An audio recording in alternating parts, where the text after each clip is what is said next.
Petrol subsidy programme به د کل نه شروع کیږي. زیاتکر کسان د دې باره کې تپوس کوي حکومت اعلان کړی چې په پیټرول به موږ سبسیډي ورکو 100 روپۍ لیټر به ارزان ورکو نو دا به د کل نه شروع کیږي.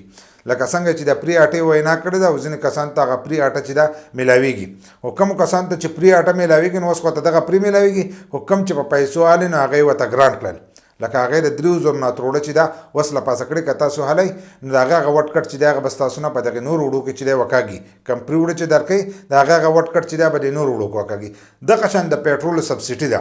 پیټرول سبسیډي چې هغه وینا کړې ده او په دې میاشت کې چې دا هغه به شروع کېږي کېدای چې به د اپریل په دې میاشت کې چې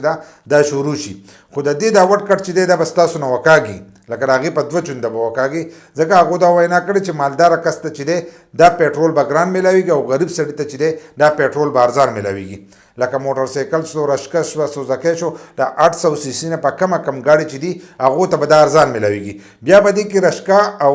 دغه چې دی موټر سایکل دې ته به 21 لیټر میلاویږي. د میاشتې چې دی 21 لیټره چې دی موټر سایکل او رشکې ته میلاویږي. دغه شان د 800 سی سی نه چې په کمه گاډي دي نو هغو ته به 30 لیټر چې دی دا میلاویږي. دا د هغو وینا ده 30 لیټر به میلاویږي خو هر ګاډه چې دی هغه د ورځې 1 لیټر نه سیزي. لکه اوس سوزکۍ شو رشکه شو نو هغه د ورځې 1 لیټر نه سیزي هغه زیات لیټر چې دی هغه سیزي نو تا ته په 1 لیټر باندې 100 روپۍ میلاویږي. خو دغه شان دي که دا نور تیل ورسره ګران کړل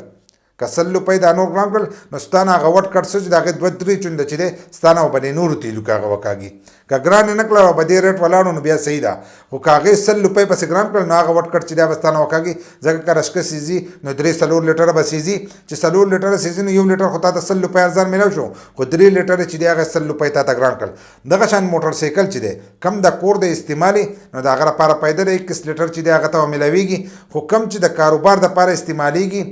سپلایانې پې څوک کوي یو کار بل کار پې کوي او د کاروبار دپاره استعمالوي نو د هغه 21 لیټر چې دي دغه هم نه پوره کېږي هغه ته به هم دغه پیټرول چې دي دا به ګران میلاویږي. دغه شان د 800 سی سی نه چې په کمه گاډي دي نو هغو ته چې دی دا به 30 لیټر میلاویږي. نو 1 لیټر چې دی یو ګاډه خو نه سیزي هغه هم زیات سیزي نو د هغو نه به هم هغه که نورې ګران کړي نو د هغه وټ کټ چې دی هغه به ته په هغې کې وځي. نو کم کسان چې دا به د کل نه شروع کېږي نو هغه به د روانه میاشت کې شروع کېږي خو پیدا به یې نه وي. څنګه چې د پري اټې دا نور وړۍ تاسو ته ګران کړي دغه شان که پیټرول یې ګران کړل نو د هغه وټ کټ پس تاسو نه به د نورو پیټرولو کې چې دی دا به وکاږي او دا هغو وینا کړې ده چې موږ به د دې وټ کټ چې دی به د مالدار نه وکاږو بل دا چې دا به هغې کس ته میلاویږي چې د کم کس په نوم باندې ګاډی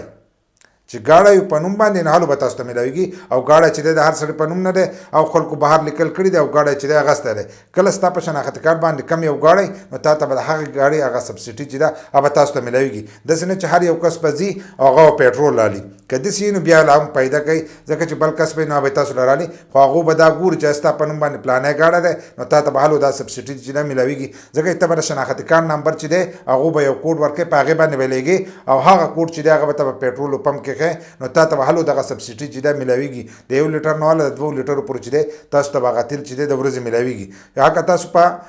10-12 ورځو کې خپل تیل ختم وکړه په میاشت کې دی چا یو ختم کړل د هغې نه وروسته چې دی بیا به تاسو هغه ګران تیل چې دی دا به حالی. نو پیټرول سبسیډي چې ده او د اپریل په میاشت کې شروع کېږي بل لا چې د دې هیڅ فایده هم نشته الټه نقصان دی څنګه چې د پري اټې هغه د پروګرام یې شروع کړه باقي وړه چې دي هغه یې ګران کړل نو حکومت د عوامو نه چې دی په دغې طریقه باندې بېوقوفه جوړوي ځکه چې پیټرول هم نشي ګرانولی نور شیونه نشي ګرانولی نو په دې جوړ باندې چې دی خلک دوکه کوي چې دا پلانۍ سبسیډي ده د دې نه تېر شوي حکومت کې چې دی عمران خان سبسیډي ورکړو 10 روپۍ په پیټرول سبسیډي ورکړو نو هر سړي ته میلاوېدل که دغه شان سبسیډي نه بیا پیدا وه او که دغه سبسیډي نو په دې کې ټولو خلکو ته چې دی نقصان دی. که ویډیو مو خوښه شوي نو یو لایک شیر کمنټ چې دی دې ویډیو له لازم ورکړه داسې نور ویډیوګانو لپاره زموږ د فیسبوک پیج هم د ځان سره فالو کوئ او یوټیوب چینل چې دی هغه هم د ځان سره سبسکرایب کوئ.